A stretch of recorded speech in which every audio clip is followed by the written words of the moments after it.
ওনাকে নোয়াতে বলেছে কে? উনি মাথা উঁচু করে জেলে চলে যান, গিয়ে সেখানে রাজত্ব করুন।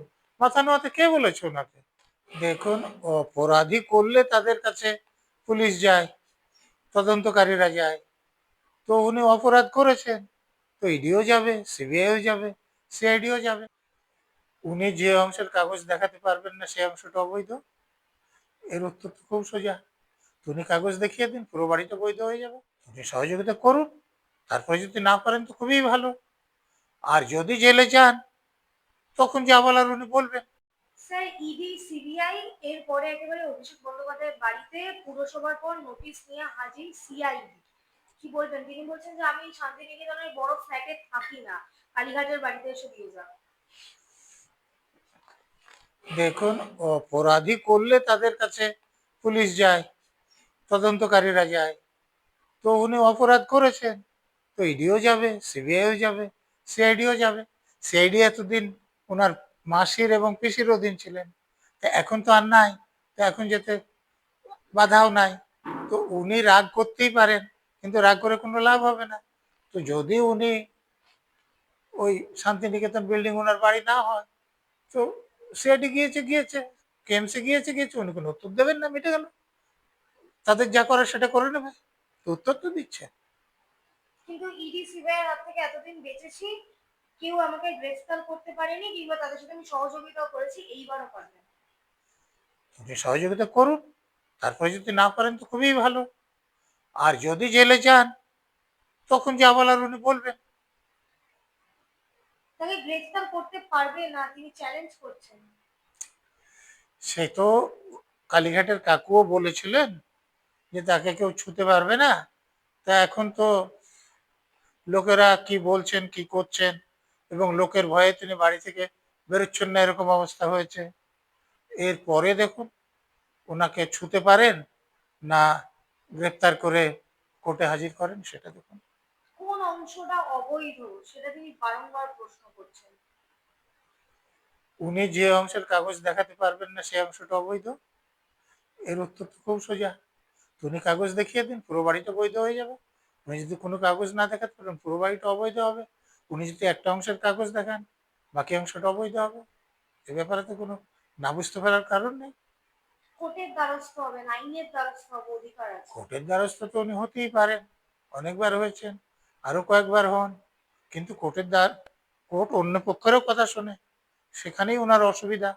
যে ওনার মতো অপরাধীর কথা যদি কোর্ট শোনেন, তো তার বিরুদ্ধে যারা তদন্ত করছেন তাদের কথাও শুনতে হবে কোর্টকে।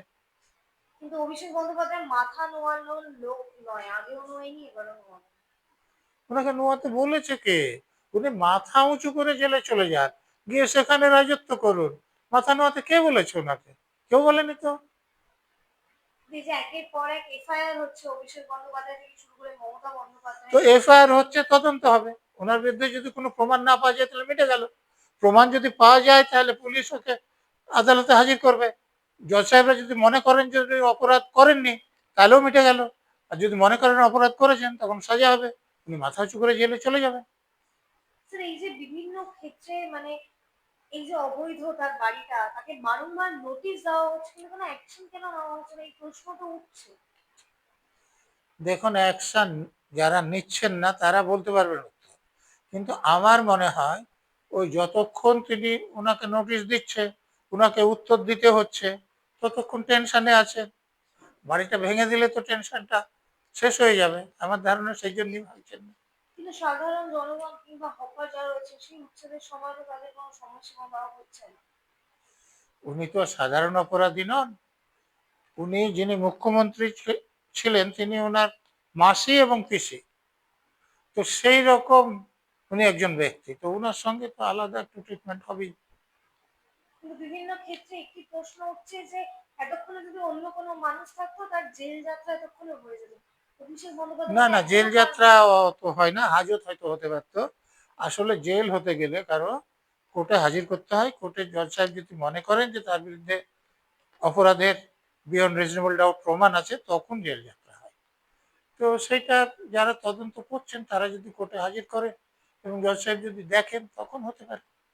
অভিষেকের মাথায় এখনো কার হাত, এই প্রশ্নটা তো থেকেই যাচ্ছে। এতটা সময় দেওয়া হচ্ছে তিনি যতবার সময় চাইছেন ততবার সময় দেওয়া হচ্ছে এখন। সময় দেওয়ার পর যদি না দেখাতে পারেন, তারপর যে ব্যবস্থা হবে তখন তো কেউ দোষ দিতে পারবেন না। এটাও তো আপনাকে খেয়াল রাখতে হবে। আর এক্ষণ করে দিলে উনি বলবেন যে আমি সময় চেয়েছিলাম, আমাকে সময় দেয়নি, অজুহাত পাবেন। তো অজুহাত যদি না দেখাতে পারেন সেটাই তো ভালো হবে। কিন্তু ইডি যাচ্ছে, সিবিআই যাচ্ছে, কেউ তার এগেইনস্টে কিছু প্রুফ দিতে পারছে না।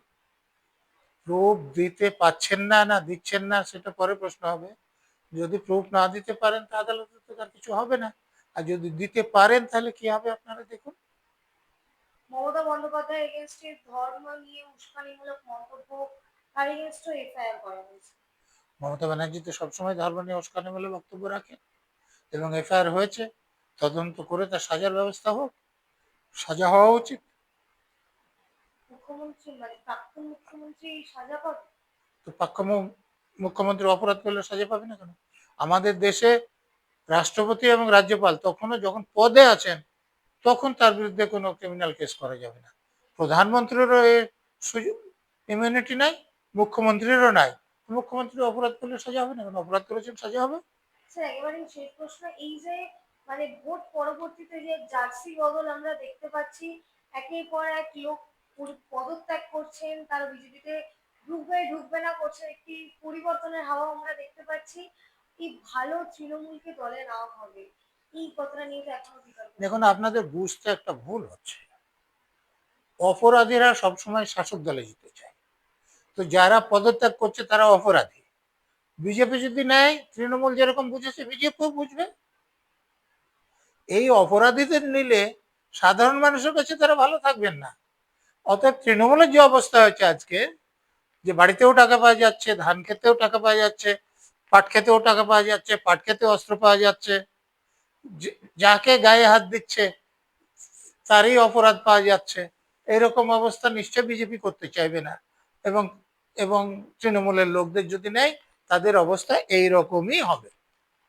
যদি নেয় বিজেপি দলটা থাকবে 5 বছর অবধি? না, বিজেপি তো শুধু তৃণমূলের মতো দল নয়। তৃণমূল দলটা দেখবেন যে 6 মাস পরে হয়তো যাদের কেউ নেবে না এরকম কয়েকজন থাকতে পারে, কিন্তু অধিকাংশ লোক বিজেপি এই তৃণমূলে থাকবে না। বিজেপির লোকেরা নিলে যাবে, কিংবা কংগ্রেস নিলে যাবে, কিংবা অন্য দলে যেতে পারে। তৃণমূলে এখন কেউ থাকবে না দেখবেন। এত বদনাম হয়েছে, এত অপরাধিত করা। মুখ্যমন্ত্রী তো 2 তারিখ একেবারে ধর্মতলায় আবার বিরোধী নেত্রীর চরিত্রে তিনি অবস্থান করছেন। উনি বিরোধী নেত্রী হিসেবে যেতে পারেন, লোক ওনাকে আর বিশ্বাস করে না। অতএব তিনি ধর্মতলায় যান আর স্বর্গে যান, ওই লোক আর হবে না।